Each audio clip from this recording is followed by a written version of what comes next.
Why, hello there. I just need to tell you that I'm making this video outside at a soccer game, so you might hear some background noise that's going to be like coaching, yelling, and stuff. But anyway, that's fine. Get over it. It's not important. Just know that when we're doing this problem, we're trying to figure out where the graph of this cubic is above the x-axis. Okay, this says where are all the y values going to be positive? Okay, where are all these things greater than 0?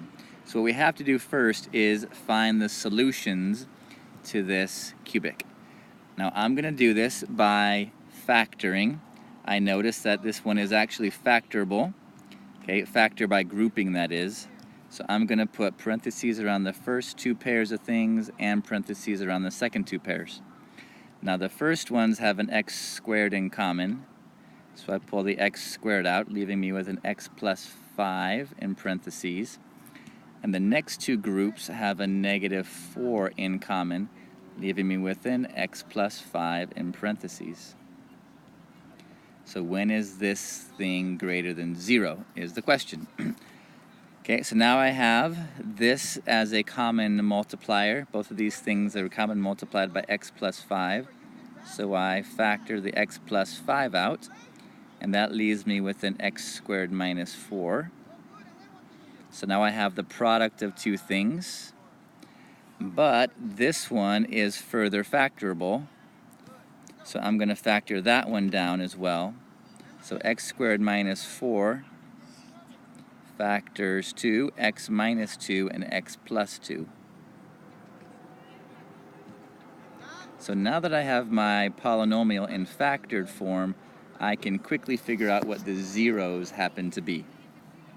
So if x plus 5 is a factor, then negative 5 is a 0.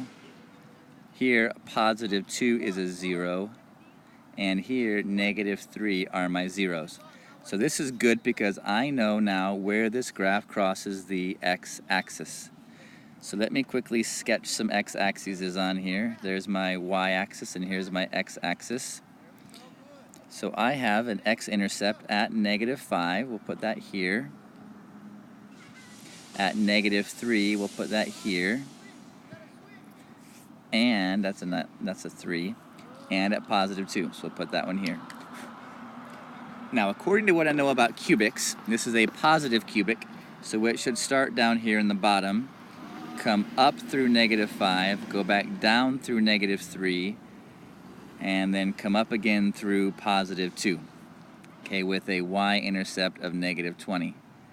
Even though that's important to know the y-intercept, for us in this problem, not so much.